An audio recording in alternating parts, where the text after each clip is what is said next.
Saudara-saudara, kita akan membaca firman Tuhan yang hari ini kita akan baca dari Injil Lukas pasal 2 ayat 21 sampai dengan ayat 35.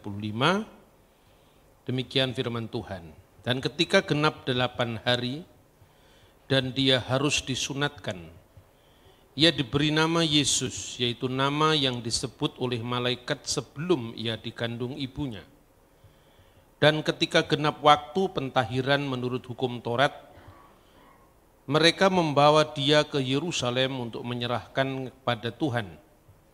Seperti ada tertulis dalam hukum Taurat, semua anak laki-laki sulung harus dikuduskan bagi Allah. Dan untuk mempersembahkan korban menurut apa yang difirmankan dalam hukum Tuhan, yaitu sepasang burung tekukur atau 2 ekor burung merpati. Adalah di Yerusalem seorang bernama Simeon. Ia seorang yang benar dan saleh yang menantikan penghiburan bagi Israel. Roh Kudus ada di atasnya. Dan kepadanya telah dinyatakan oleh Roh Kudus bahwa ia tidak akan mati sebelum ia melihat Mesias, yaitu dia yang diurapi Tuhan. Ia datang ke Bait Allah oleh Roh Kudus ketika Yesus anak itu dibawa masuk oleh 2 orang tuanya untuk melakukan kepadanya apa yang ditentukan hukum Tuhan. Ia menyebut anak itu dan menatangnya sambil memuji Allah, katanya, "Sekarang Tuhan, biarkanlah hamba-Mu ini pergi dalam damai sejahtera sesuai dengan firman-Mu, sebab mataku telah melihat keselamatan yang daripada-Mu, yang telah Engkau sediakan di hadapan segala bangsa, yaitu terang yang menjadi pernyataan bagi bangsa-bangsa lain dan menjadi kemuliaan bagi umat-Mu Israel." Dan bapa serta ibunya amat heran akan segala apa yang dikatakan tentang dia. Lalu Simeon memberkati mereka dan berkata kepada Maria ibu anak itu, "Sesungguhnya anak ini ditentukan untuk menjatuhkan atau membangkitkan banyak orang Israel dan untuk menjadi suatu tanda yang menimbulkan perbantahan. Dan suatu pedang akan menembus jiwamu sendiri supaya menjadi nyata pikiran hati banyak orang." Amin. Saudara-saudara, kita akan kembali berdoa mohon bimbingan Tuhan untuk merenungi firman-Nya pada sore hari ini. Bapa surgawi, diamkanlah seluruh suara hati kami kecuali suara Tuhan Yesus, agar firman yang kami baca ini dapat kami mengerti dalam keterbatasan akal pikiran kami dan dalam keterbatasan hidup kami menjadi saksi-saksi yang menyatakan kebenaran firman-Mu di tengah-tengah dunia yang belum percaya. Persiapkan hati pikiran kami untuk bisa mengerti dan Roh Kudus-Mu akan membimbing setiap kami untuk membaca kata demi kata yang tertulis dalam firman-Mu. Di dalam nama Yesus kami siap diberkati dengan firman Tuhan. Amin. Saudara-saudara yang terkasih di dalam Tuhan, salah satu kendala di dalam dialog iman Kristen dengan agama-agama lain itu adalah tentang keilahian sekaligus kemanusiaan dari Kristus. Kemudian juga terkait erat dengan itu adalah ajaran bahwa Bapa, Putra, dan Roh Kudus adalah Allah yang esa. Banyak hal yang dilakukan oleh gereja, tetapi kadang-kadang beritanya disalahpahami dan terus disalahpahami karena antara bahasa penyampai berita, yaitu orang-orang Kristen, dengan audien yang diajaknya berdialog, memiliki simbol-simbol sudut pandang yang berbeda. Misalnya, ketika orang Kristen menekankan Yesus itu anak Allah, lalu dibenturkan dengan pemahaman bahwa Allah itu tidak beranak dan tidak diperanakkan. Nah, padahal konteks antara kedua ungkapan itu sangat berbeda. Ketika Islam muncul, sesungguhnya yang menjadi sasaran utama dari berita yang disampaikan agama Islam itu adalah penyembahan berhala. Itu saya kira sejarah mengakui itu ya. Baik itu dalam sumber Islam sendiri maupun itu adalah hasil penelitian sarjana-sarjana, sejarawan-sejarawan non-muslim. Bahwa Jaziratul Arab, tempat di mana agama Islam itu muncul, di situ telah dihadapi penyembahan berhala yang dikenal dengan penyembahan banyak ilah atau politeisme. Pusat dari politisme itu menurut catatan sejarah Islam, misalnya yang dikemukakan oleh Ibnu Hisham dalam bukunya Sirah Nabawiyah li Ibni Hisham, ada 360 patung berhala yang disembah di Ka'bah. Dan di antara berhala yang sangat banyak itu ada 3 yang paling utama, yaitu Al-Lata, Usha, dan Manat. Yang ketiganya disebut sebagai Banatullah, putri-putri dari Allah, dari Tuhan. Nah, konteks itulah yang kemudian dihadapi Islam ketika Islam menegaskan Qul Allahu ahad. Katakanlah sesungguhnya Allah itu esa. Allahus somad, Allah itu tepat bergantung segala sesuatu, lam yalid walam yulad, tidak beranak dan tidak diperanakkan, walam yakullahu kufuwan ahad, dan tidak seorang pun yang setara dengan dia. Jadi itu konteksnya. Sementara ketika iman Kristen muncul, orang Yahudi sudah berdoa Avenu Sebasimayim, Bapa kami yang ada di surga, Avenu Malkinu, Bapa kami, Raja kami, tanpa bertanya kalau Allah disebut Bapa, lalu ibunya siapa. Karena memang konteksnya berbeda. Yudaisme itu adalah muncul sebagai suatu religi yang sangat strikt mempertahankan monoteisme. 3 kali sehari orang Yahudi selalu mengawali segala kegiatannya dalam doa. Dan salah satu dari doa itu dikenal yang namanya Shema.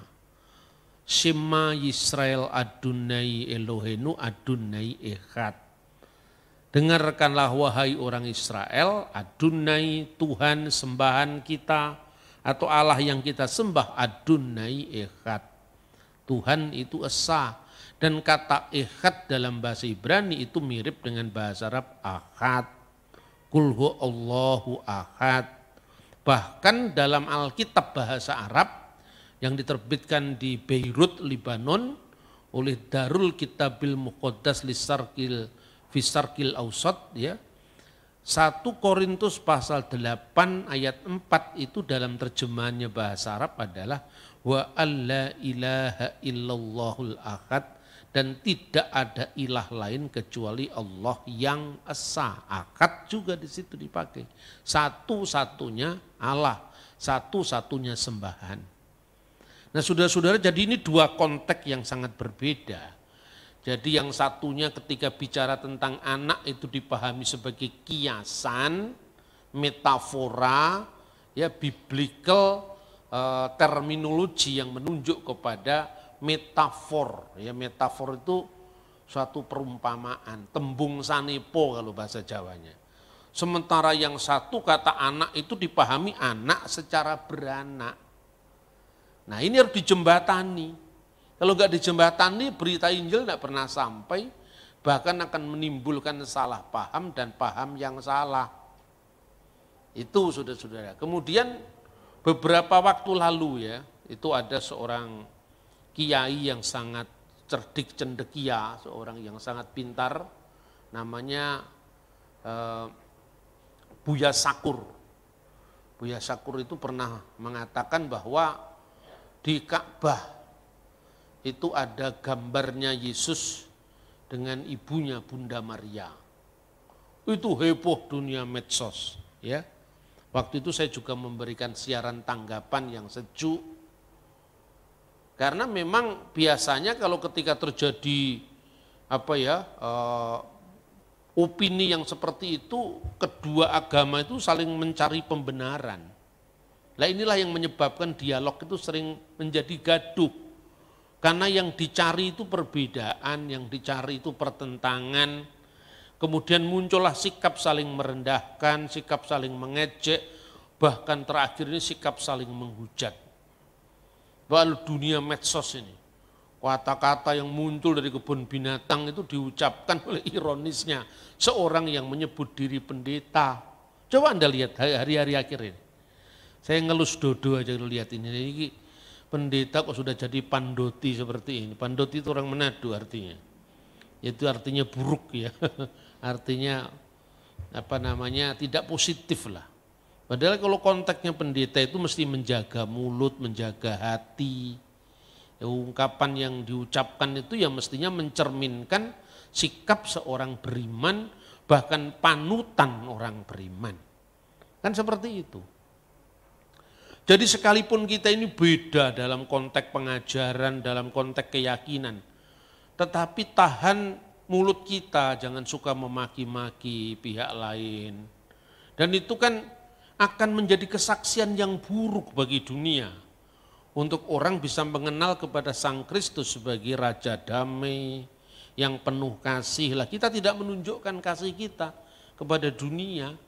Maka bagaimana dunia kita harapkan percaya, wong kualitas moral kita itu tidak jauh beda dengan orang dunia. Nah jadi yang pertama, itu kita harus mengklirkan iman kita. Karena kriteria kebenaran itu ada yang namanya ortodoksia. Ortos itu lurus, doksa itu ajaran. Ajaran yang lurus. Nah ajaran itu yang harus disampaikan. Karena iman itu timbul dari berita. Dan berita itu dari sabda Kristus. Lah kalau beritanya kabur bagaimana orang bisa beriman? Kedua, itu adalah ortolatria, penyembahan yang benar. Kalau konsep tentang Tuhan sudah benar, tentu adalah penyembahannya juga benar. Coba perhatikan ketika Yesus bicara tentang orang Farisi. Yesus mengakui orang Farisi itu telah duduk di atas kursi Musa. Artinya ketika dia mengajar, kamu dengarkan, metodenya sama, tapi ketika ngelakoni tidak bisa, gitu loh. Makanya itu namanya gajah dibelangkoni, iso khotbah ora iso nglakoni. Itu ortodoksi tanpa pelaksanaan ajaran yang benar. Makanya orang Farisi itu dikritik keras sama Yesus karena kelakuannya tidak cocok dengan apa yang disampaikan. Jadi di mata Yesus orang Farisi itu ortodoksinya benar. Makanya dia duduk di atas kursi Musa, kalau mendengar kamu dengar, kalau mengajar kamu dengarkan, tapi kalau dia berkelakuan jangan dicontoh. Berbanding terbalik dengan Farisi ketika Yesus ketemu dengan perempuan Samaria. Kelakuannya dipuji, kepekaan rohaninya dipuji oleh Kristus. Tetapi bukan berarti Yesus tidak mengkritisi ajarannya. Yesus memberikan perumpamaan orang Samaria yang baik hati. Yesus melakukan sendiri bagaimana ketika orang Yahudi dan orang Samaria itu dendam kesumat satu sama lain. Karena warisan sejarah masa lalu yang keras. Itu kan munculnya orang Samaria itu perpecahan Israel yang pertama. Nah itu pun dua hal ini, dua kelompok ini saling membenarkan diri mereka masing-masing. Orang Samaria ini siapa? Menurut orang Yahudi, mereka ini ketika kerajaan Israel itu terbelah menjadi dua. Yang di wilayah utara itu namanya kerajaan Israel, pusatnya di Samaria. Karena dibelilah tanah dari seorang yang namanya Semer, maka disebut Gunung Samaria. Jadi akhirnya ibu kota kerajaan Israel Utara yang diikuti oleh 9 suku Israel. 9 suku itu plus 1 karena Imam Lewi itu kan Kaum Lewi kan tidak punya tanah pusaka, jadi dia ada di blok utara juga ada di blok selatan. Yang di blok selatan itu namanya kerajaan Yehuda, ibu kotanya Yerusalem, diikuti dua suku. Suku yang pertama namanya Yehuda, yang kedua itu bernama Benyamin plus Lewi. Karena Lewi ada di dua tempat. Bagi orang yang di selatan ini, kan mereka akhirnya setelah perpecahan itu kedua-duanya kan mengalami penawanan, pembuangan di bangsa-bangsa lain. Kerajaan utara itu bertahan sampai tahun 722 kemudian ditawan oleh Asyur. Nah, sebelah selatan bertahan lebih lama sampai tahun 586 sebelum dibuang ke Babel. Nah, ketika dibuang ke Babel, kemudian tahun 537 sebelum Masehi ada seorang penguasa, ya, namanya adalah Kores Agung.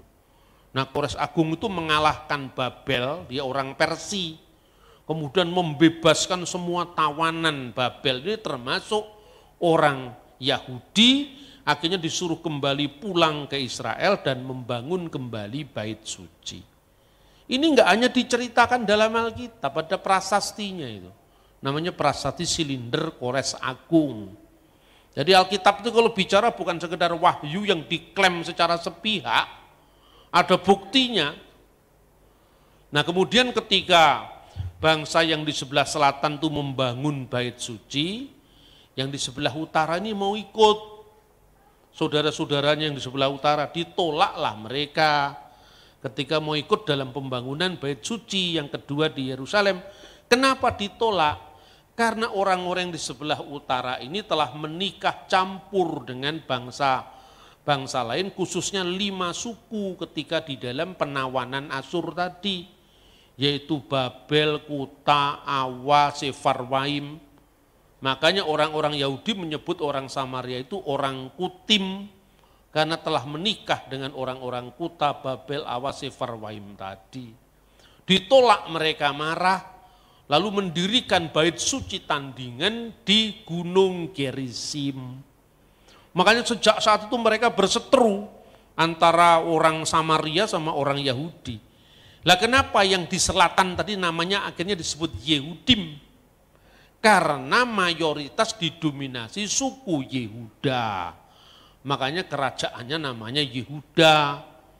Nah, orang Yehuda itu menganggap orang Samaria itu ya orang-orang yang ditolak karena kawin-mawin dengan bangsa lain dan membawa ilah-ilah lain ke rumah orang-orang Israel. Maka itu disebut abudah zarah, penyembahan berhala. Nah, yang dituduh tidak mau ngaku, oh enggak, kami enggak pernah seperti itu. Kami disebut sebagai Samaria itu bukan karena bukit Samaria, tidak. Kami disebut Samaria karena kami ini Somer HaTorah. Kami penjaga gawangnya Torat. Kami ini penjaganya Torat, makanya disebut Somer HaTorah. Kata Somer itu muncul misalnya dalam Mazmur 121. Ya, Allah itu tidak mengantuk dan tidak tidur itu. Somer Yisrael, penjaga Israel itu Somer Yisrael. Itu artinya kata Somer, maka Somer HaTorah. Selama berabad-abad kedua kelompok yang semua turunan Israel ini saling membenci, saling mengutuk.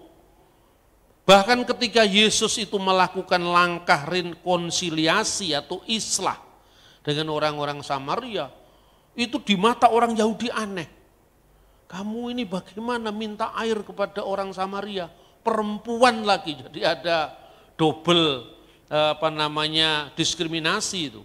Karena perempuan di mata orang Yahudi juga semacam nomor 2, Samaria lagi musuhnya Yahudi. Maka Yesus pun dikatakan, kamu kerasukan setan, nyatalah kamu ini orang Samaria. Jadi Samaria itu stigma negatif bagi orang Yahudi. Yesus menembus batas itu. Dia minta air kepada orang Samaria. Meskipun Yesus juga tahu bahwa sumur di mana orang Samaria itu menimba air itu berasal dari nenek moyang mereka berdua, yaitu dari Nabi Yakub. Makanya disebut perigi Yakub. Kebencian itu telah mengalahkan segala-galanya. Yesus menembus kebencian itu, dia tidak peduli. Minta air minum pada orang Samaria. Sambil dia mengkritisi keyakinan orang Samaria tadi. Dia mengatakan bahwa kamu telah menikah 5 kali dan yang terakhir itu bukan suamimu. Apa artinya itu? Karena bangsamu ini telah 5 kali menikah dengan suku-suku yang di utara itu. Ya termasuk Babel, Kuta, Awa, Sefarwaim tadi. Dan perempuan ketika ditunjukkan bagaimana kelemahan bangsanya, dia mengakui itu. Kok Yesus bisa tahu yang seperti ini? Lalu perempuan Samar itu mengatakan, nampaklah sekarang bahwa Andalah nabi itu. Kenapa nabi itu? Karena orang Samaria itu menunggu sang Mesias itu sebagai nabi akhir zaman. Nabi karena apa? Satu-satunya yang mereka baca itu 5 Taurat Musa. Karena orang Samaria itu tidak mengakui mulai kitab Yosua, Hakim-Hakim sampai Maleaki ditolak. Lah kenapa kok ditolak? Karena jurusannya setelah itu kan ke Yerusalem.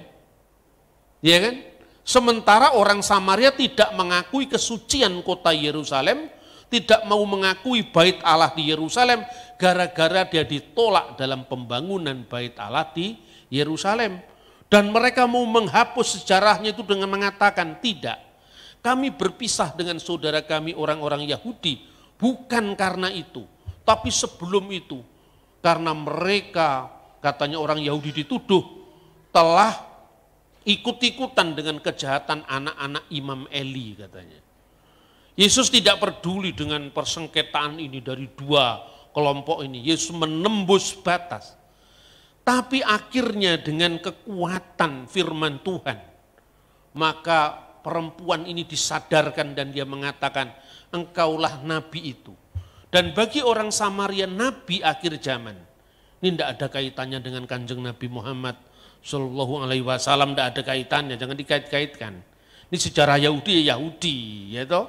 Kadang-kadang Kristen itu ya toleran, tapi kalau kitab sucinya diadil-adil orang lain ya kita harus menggunakan hak jawab kita. Nah orang itu kadang-kadang tidak suka sama saya gitu. Pak Bambang ini kan lembut orangnya kalau ngomong, tapi begitu naskah Alkitabnya disinggung ya langsung naik tensinya. Untuk menyatakan kebenaran. Jadi kebenaran itu bukan berarti kita membenci orang lain. Tetapi sedamai-damai dan setoleransinya kita terhadap pihak lain, kita juga tidak boleh kehilangan prinsip dalam menyatakan kebenaran. Saya mengatakan ini tidak ada kaitannya dengan Kanjeng Nabi Muhammad, memang tidak ada kaitannya. Karena orang Samaria menunggu Nabi yang akan datang itu berdasarkan Ulangan pasal 18 ayat 15 sampai ayat 18. Dan teksnya jelas tidak ada kaitannya dengan Nabi Muhammad. Bahwa Nabi Muhammad, nabinya umat Islam kita harus menghormati. Itu nabinya Islam bukan nabi kita, kan itu kan.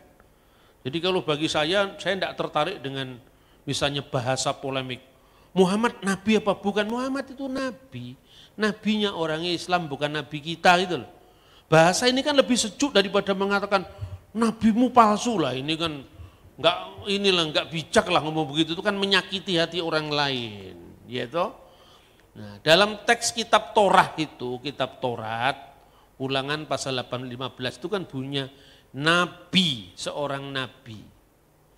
Mihir beka meaheka kamuni yakim adunai eloheka alau tismaun. Nabi, seorang nabi di tengah-tengahmu. Ya di tengah-tengah Israel, nggak boleh di luar Israel, di tengah-tengahmu. Lah yang disebut Israel itu kan keturunannya Yakub, bukan Ishak. Kalau Ishak itu saudaranya Ismail.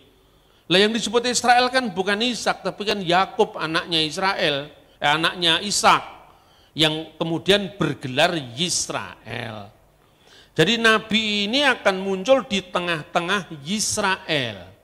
di antara saudara-saudara Israel.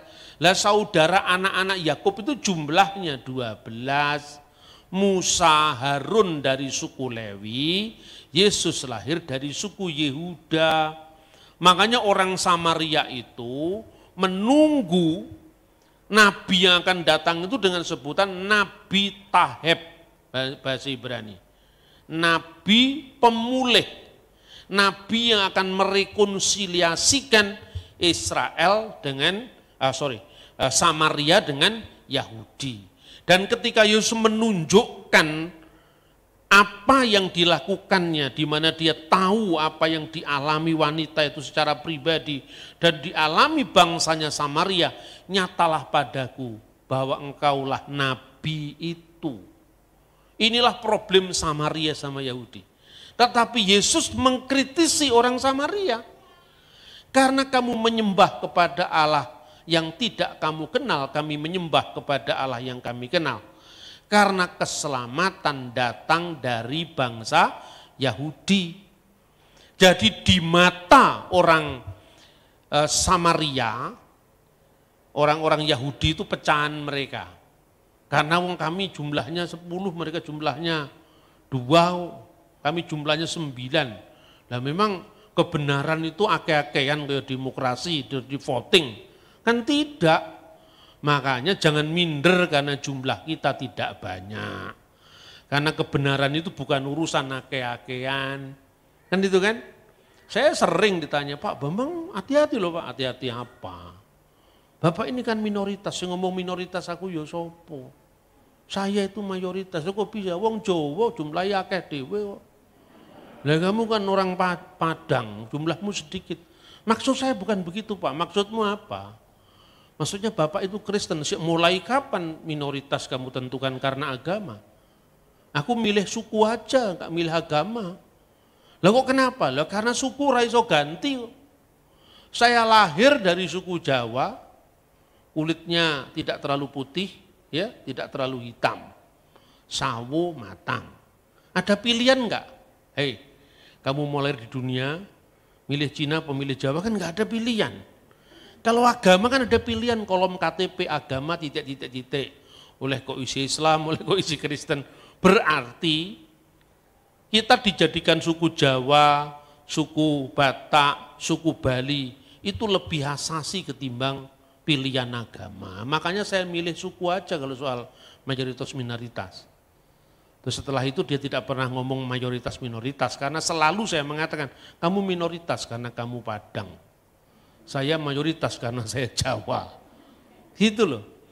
Nah, urusan kebenaran itu bukan urusan banyak-banyakan jumlahnya. Saudara-saudara, kriteria yang kedua tadi, kebenaran dalam konteks apa? Dalam konteks ibadah, dalam konteks penyembahan. Makanya Yesus mengkritisi, kamu menyembah Allah yang tidak kamu kenal. Kami menyembah Allah yang kami kenal, maka namanya ortolatria. Dan penyembahan yang benar itu tidak terikat oleh ruang, tidak terikat oleh waktu. Ketika perempuan Samaria mengatakan, nenek moyang kami menyembah di sini, nenek moyang Anda di Yerusalem, mana menyembah yang benar itu bagaimana? Akan tiba saatnya, wahai perempuan, dan kini sudah tiba saatnya, orang tidak menyembah di bukit ini karena rebutan kiblat tadi loh. Karena kan mereka ditolak dalam pembangunan Bait Allah Yerusalem, bikin Bait Allah tandingan. Bukan hanya sekarang ada partai tandingan, dulu sudah ada tandingan. Lalu mereka klaim yang benar yang mana. Yesus mengatakan tidak di sini juga tidak di sana. Allah itu roh. Maka hendaklah setiap orang yang menyembah dia, menyembahnya dalam roh dan kebenaran. Tidak terikat ruang, tidak terikat waktu. Misalnya, orang Kristen harus menyembah Tuhan di Yerusalem. Yerusalem kan arahnya barat dari Indonesia. Kita semua menghadap ke barat. Anda menghadap ke timur pun akan sampai ke Yerusalem, karena bumi ini bulat. Benar apa tidak? Berarti kebenaran simbolis ini bukan kebenaran hakiki. Karena zaman itu orang belum tahu bumi itu bulat. Begitu bumi bulat, kowe madhep ngetan ya teko kulon, madhep kulon ya teko etan, kan gitu kan? Buminya bulat kok sekarang. Nah, yang ketiga baru namanya kebenaran ortopraksi. Ortos itu lurus, praksis itu kelakuan.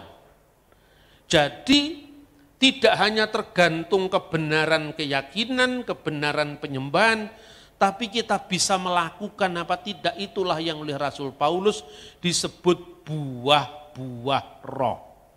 Maka tunjukkan ini, menjadi Kristen itu bukan sekedar rumusan iman kita baik. Maka celakalah kamu karena kamu menjelajah daratan, mengarungi lautan hanya untuk menobatkan satu orang ke dalam agamamu. Kritik Yesus kepada orang Farisi. Tapi setelah dia bertobat, kamu jadikan dia orang neraka yang lebih jahat daripada kamu sendiri. Itulah kritik Yesus terhadap yang namanya proselitisme nominal. Menjadikan orang lain seiman dengan kita, tapi tidak dibarengi dengan perbaikan perilaku. Makanya kata orang Jawa, ngelmu saja tidak cukup kalau tanpa laku. Ngelmu iku, kan itu kan? Kelakone kanthi laku, lekas selawan kas,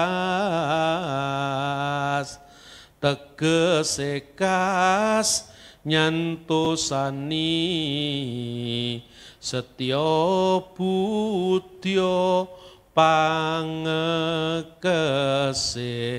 tur angkara.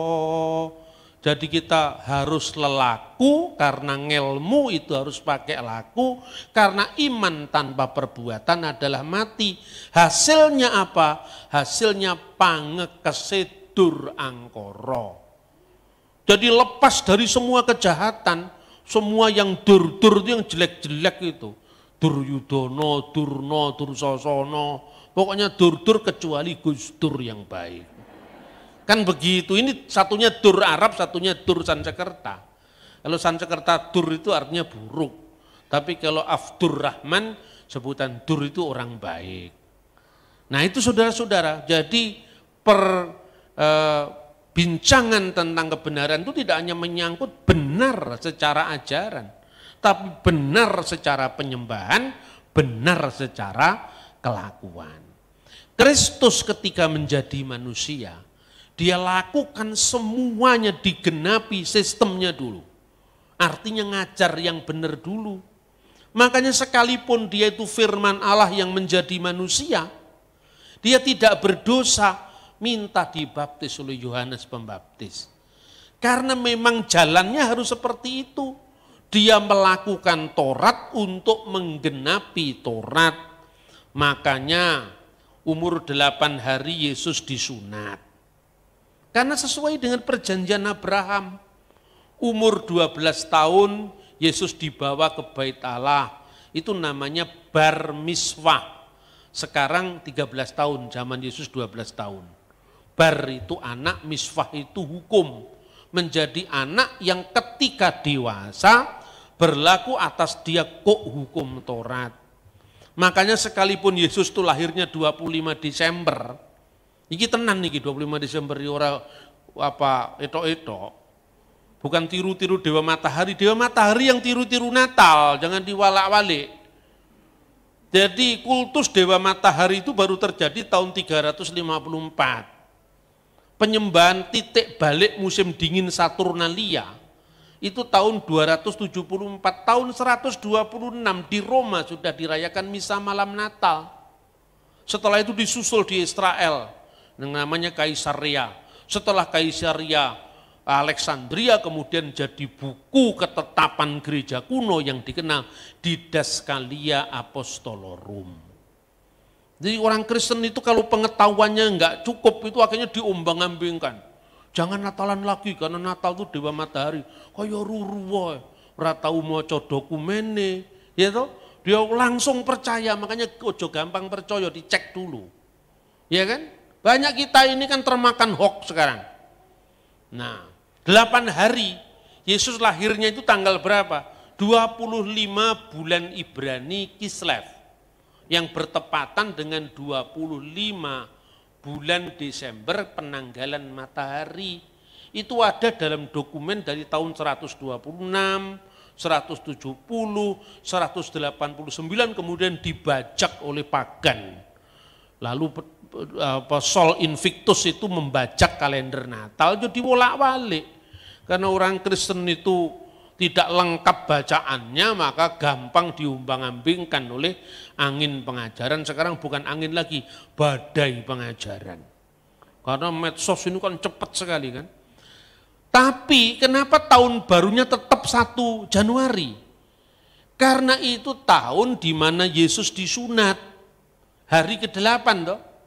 Makanya 25 Desember itu lahirnya, 1 Januari itu tanggal Brit Milah. Perjanjian sunat atau perjanjian Abraham. Yesus menggenapi step by step. Nah, setelah umur 8 hari Yesus itu sunat, lalu diberi nama Yesus. Berarti nama Yesus itu nama firman yang menjadi manusia. Itu nama kemanusiaan Kristus. Coba dibaca lagi. Di dalam Matius pasal 1 ayat 21. Ya. Matius pasal 1 ayat 21.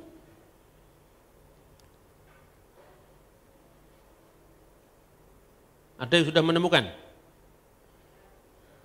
Silakan dibaca.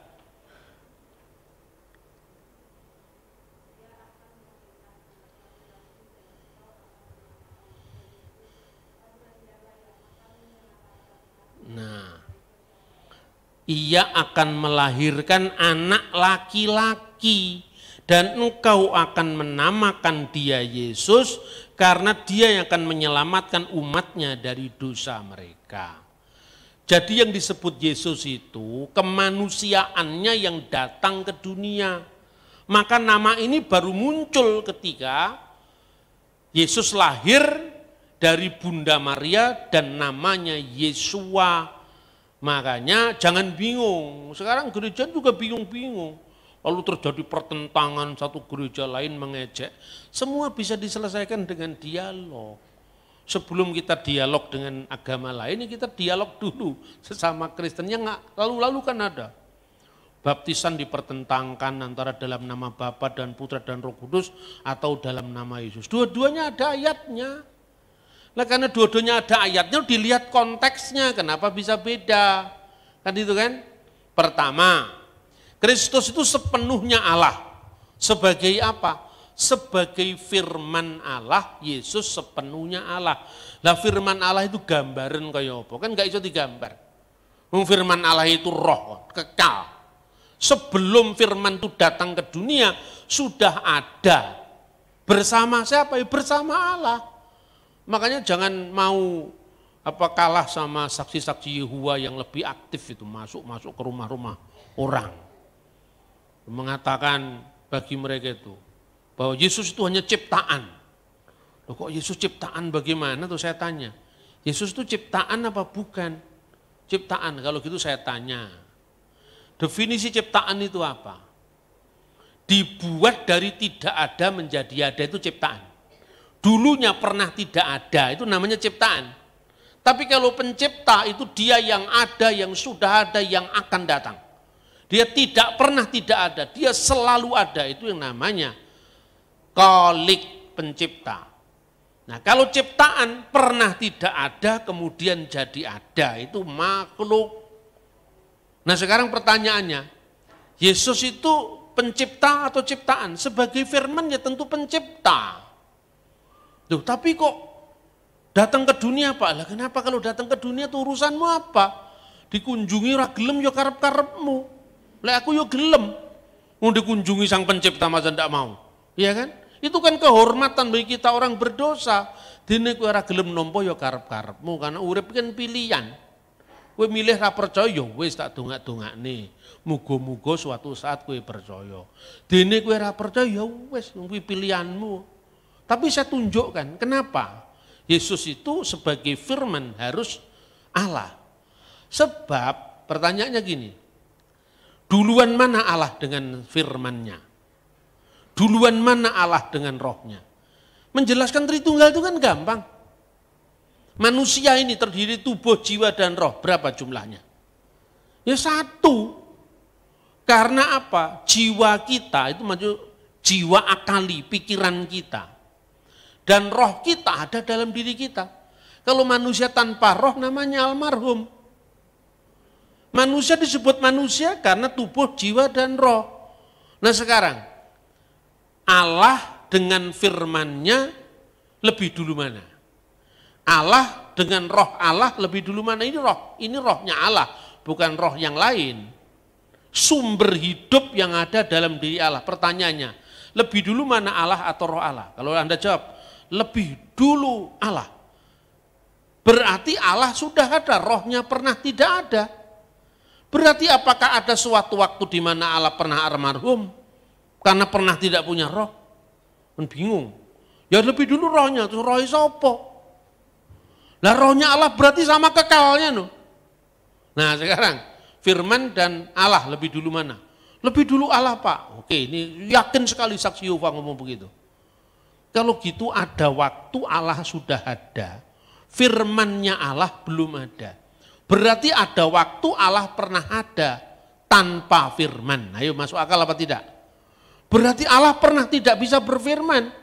Lah waktu Allah belum bisa punya kekuatan firman-Nya, dia belum bisa menciptakan alam semesta. Maka belajar dulu, ya itu kan bukan sifat Tuhan. Manusia yang belajar karena manusia itu berkembang. Tuhan itu dari kekal sampai kekal ya tetap Tuhan. Kan gitu saudara-saudara. Makanya lebih dulu mana? Bingung dia, lebih dulu Allah, kok Allah pernah tidak punya firman, berarti Allah pernah tidak maha kuasa. Kalau lebih dulu Allah, rohnya ada kemudian, berarti Allah pernah almarhum. Bingung, lalu dia jawab, kalau gitu lebih dulu firman, terus firman ini sopo. Lah firman Allah apa ya? Berarti satu. Allah dengan firman-Nya sama-sama kekal. Maka dikatakan pada mulanya adalah firman. Firman itu bersama-sama dengan Allah dan firman itu Allah sendiri. Kenapa kalau firman bukan Allah? Berarti ada dua yang kekal berdampingan. Ini problematik dalam agama-agama ini. Ada banyak orang yang mengatakan, wow firman Tuhan itu kekal. Tidak diawali oleh waktu, tapi firman Tuhan bukan Tuhan. Berarti ada dua yang kekal. Tuhan yang kekal dengan firman Tuhan yang kekal. Karena firman bukan Tuhan, maka ada firman kekal, Tuhan kekal. Berarti Gusti muloro, Tuhan muloro, Tuhan yang kesen siji. Karena apa? Firman itu bersama dengan Allah, firman itu Allah, titik, satu. Nah, mudah kan? Mudah karena jurusannya sudah ketemu. Tapi kalau Anda menjelaskan Tritunggal ini misalnya H2O terdiri dari air, gas, uap lho Gusti Allah dipadani campur. Ya ora cocok lah. Hindari perumpamaan-perumpamaan yang sifatnya bendawi. Ya maka kalau anak itu lebih mudah. Ketika Anda mengatakan es, air, uap. Ini kan mata kita membayangkan es campur. Gitu. Dulu waktu kecil Bu Safa itu membayangkan di daerah kutub utara yang banyak es. Dia membayangkan di mana-mana es tinggal bawa sirup. Bawa sirup, taruh di situ langsung diminum. Karena gambarannya apa? Gambarannya fisik. Maka orang akan membayangkan Allah dengan bentuk fisik.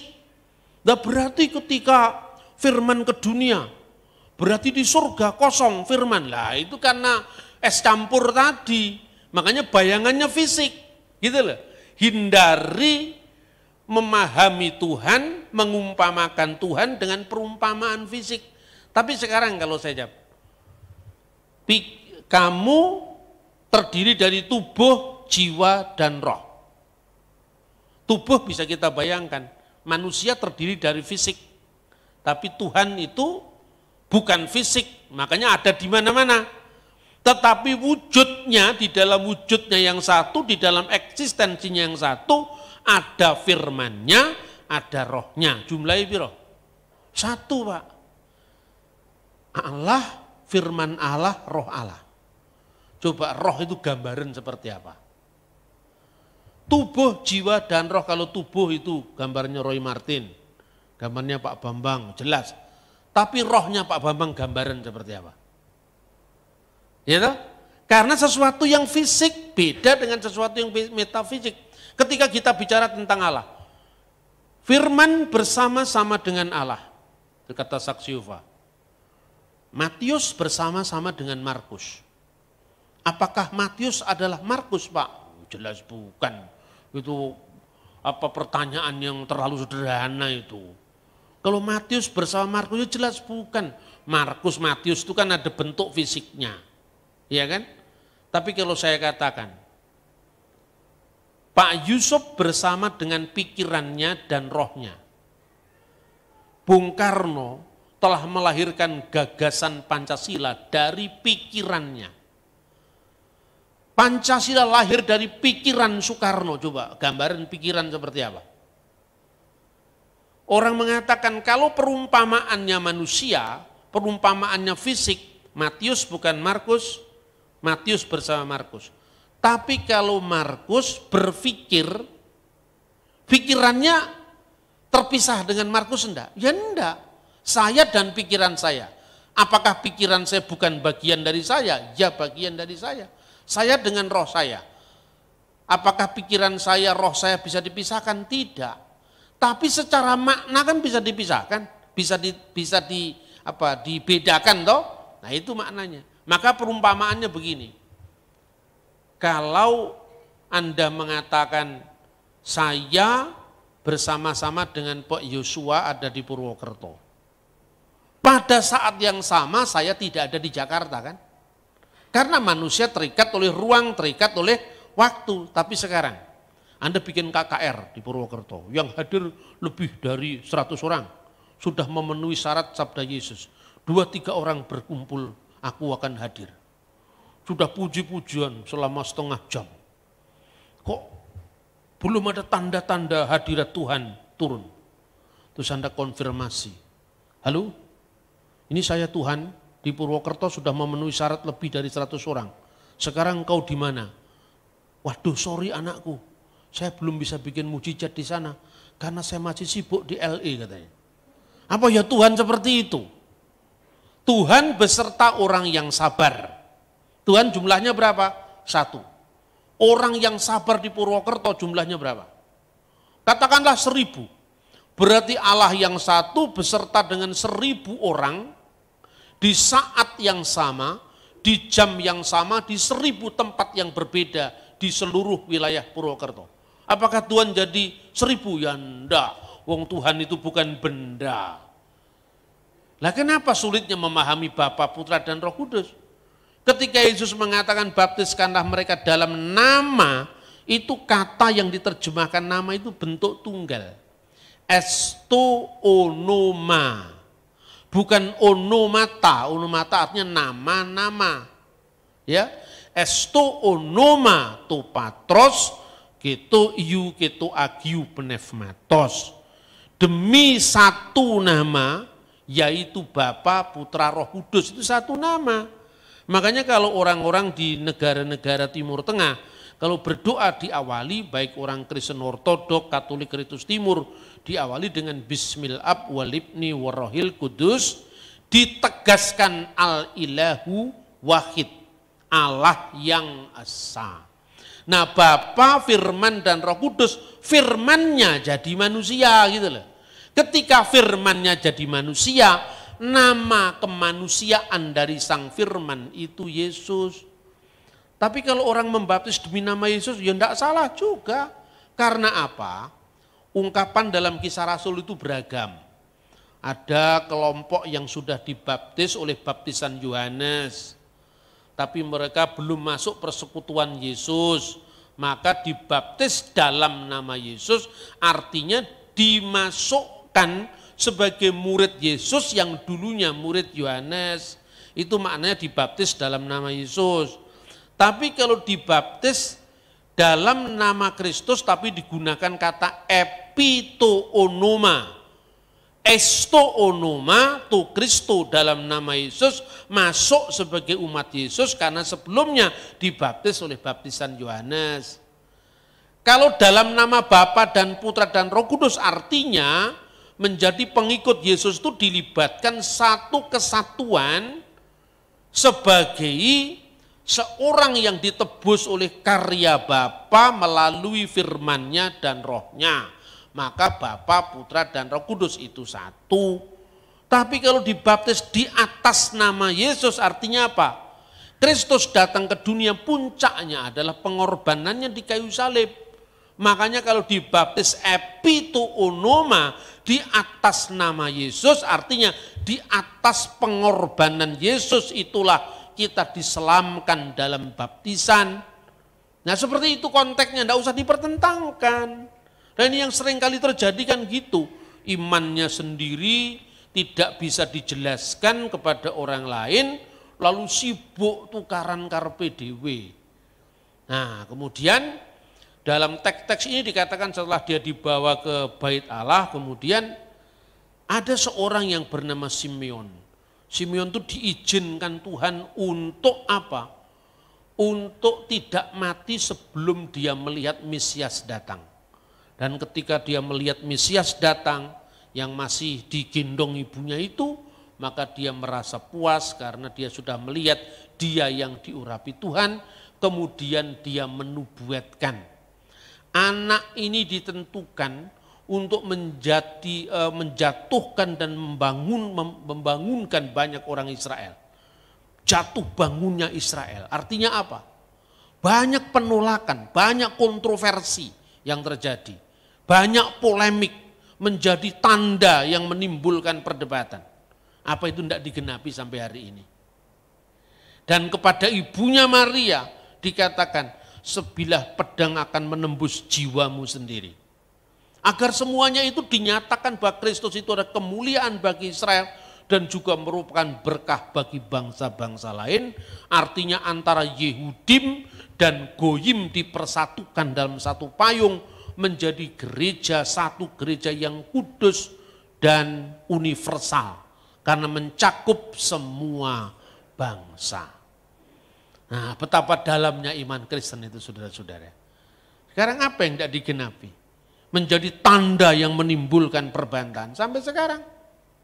Bukan hanya perbantahan di kalangan orang yang tidak menerima dia, tapi juga di perbantahan dari kalangan murid-muridnya sendiri. Karena apa? Kemampuan kita terbatas. Tapi hikmat Allah, misteri Allah lebih dalam dari samudra. Lebih tinggi daripada langit yang di sana. Karena apa? Hikmat Tuhan tidak terbatas. Tapi melalui pimpinan Roh Kudusnya kita dimampukan untuk mengerti rahasia yang didiamkan selama berabad-abad yang sekarang sudah dinyatakan di dalam Yesus Kristus. Amin. Nah, saudara-saudara, jadi dengan demikian bagaimana terakhir sekarang? Menyampaikan ini kepada orang yang tidak mengerti. Itu untuk menjawab apa? Menjawab problema ortodoksi tadi. Yang kedua, kita bertekun dalam doa, dalam persekutuan, dalam penyembahan, karena itu bagian dari iman yang benar adalah ibadah penyembahan yang benar. Yang ketiga, Allah lah yang mengerjakan dalam kita untuk kita terus-menerus mengerjakan keselamatan kita dalam takut dan gentar. Bukan karena kemampuan kita, tapi Allah yang memampukan kita agar lewat kita orang Kristen menjadi surat-surat yang hidup yang bisa dibaca oleh orang sekeliling kita bahwa menjadi Kristen itu berbeda dengan dunia. Kita memiliki seorang pemandu, yaitu Yesus Kristus, yang telah memberikan dirinya seutuhnya kepada kita. Tidak hanya menjadi tebusan, tapi juga menjadi teladan dalam kehidupan orang-orang Kristiani. Saya ingin menutup renungan ini dengan kisahnya Mahatma Gandhi. Konon Mahatma Gandhi itu korban dari gereja sebetulnya. Gereja yang tidak bersifat universal. Waktu itu Gandhi masa mudanya itu sangat diilhami, sangat disemangati oleh ajaran Kristus. Karena Kristus menjadi satu model, seorang yang tidak pandang bulu dalam kaitan ras, dalam kaitan perbedaan paham, golongan. Gandhi ingin menjadikan ini sebagai model dalam revolusi India yang damai tanpa kekerasan. Karena dia sangat tertarik dengan khotbah di atas bukit yang sangat universal itu, pemuda Gandhi ingin bertemu dengan Yesus di gereja. Satu saat dia masuk ke gereja sang pemuda ini, ke gereja Inggris. Lalu sebelum dia masuk gedung itu, dia disapa oleh seorang petugas gereja itu. Anda mau kemana? Saya mau ke gereja, karena saya mau bertemu dengan Yesus. Saya tahu Yesus diberitakan di sini. Itu betul Tuhan, tapi maaf, ini gereja khusus untuk orang kulit putih. Karena kulit Anda hitam, jadi sorry, tempatnya ada di sana yang gereja khusus untuk kulit hitam. Ini gereja untuk orang kulit putih. Betapa kagetnya Gandhi. Bukankah di mata Yesus tidak ada putih dan hitam, tidak ada perbedaan Yahudi dengan Yunani. Sejak saat itu Gandhi mengatakan, saya menerima Kristusmu, tetapi saya menolak kekristenanmu. Karena kekristenan tidak sama dengan apa yang diajarkan Kristus, tidak melakukan apa yang dilakukan Kristus. Pada saat dia sudah menjadi pemimpin revolusi bangsanya India, Gandhi menerjemahkan ajaran kasih itu dalam bentuk ahimsa. Ahimsa itu artinya emoh dengan kekerasan, bukan anti kekerasan. Kalau anti kan Anda masih nggak suka, ya toh? Bukan anti tapi tidak mau dengan kekerasan. Berarti menolak tetapi tidak membenci. Itulah yang namanya ahimsa.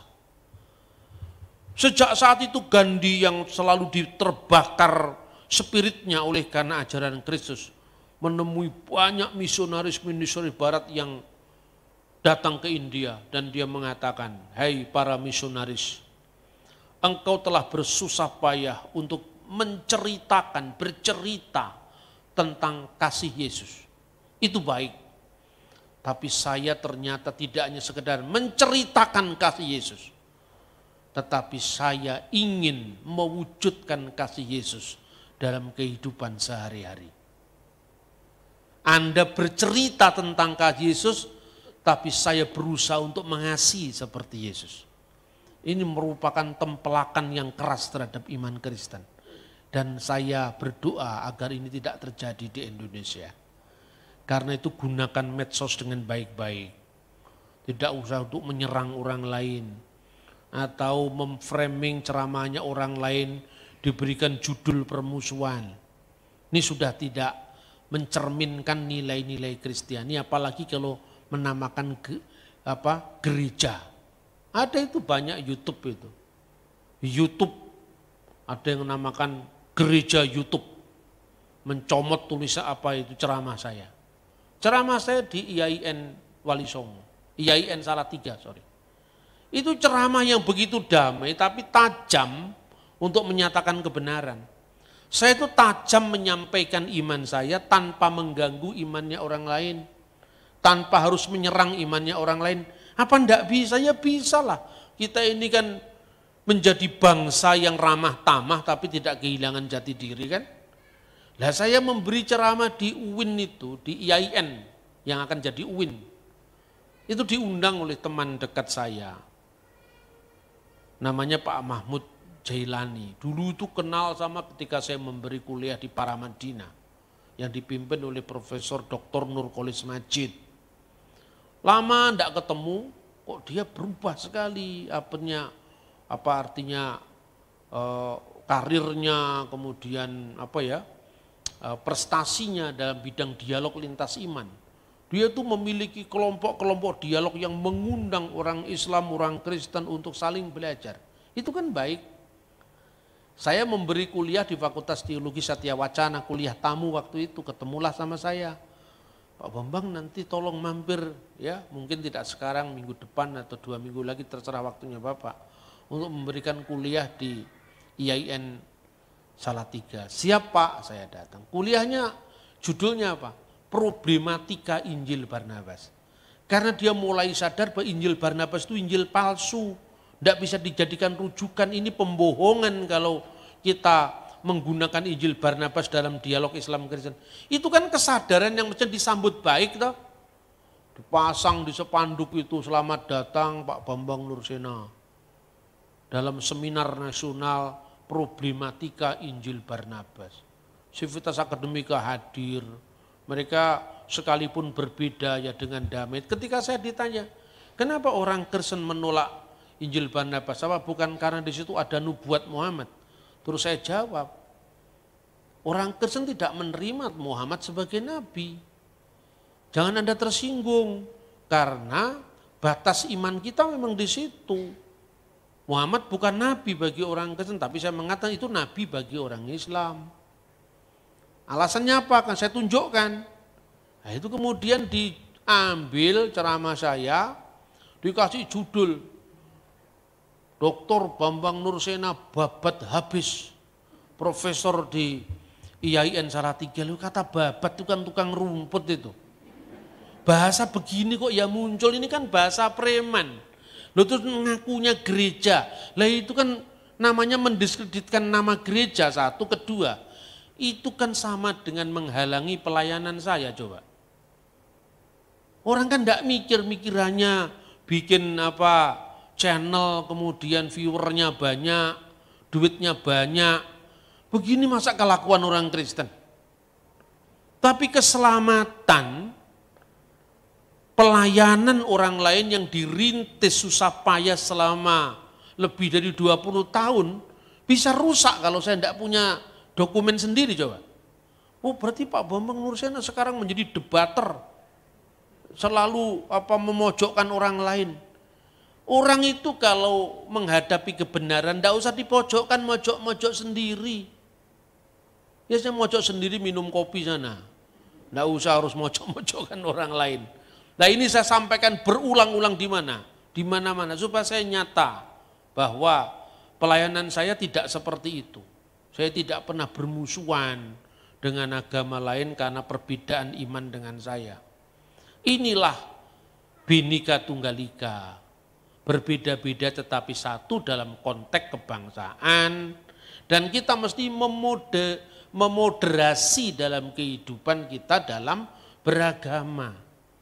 Berbeda itu tidak berarti bermusuhan. Tidak sama tetapi kita harus bisa bersama-sama. Ut omnes unum sin, agar semuanya menjadi satu, sama seperti aku dan engkau satu, agar dunia percaya.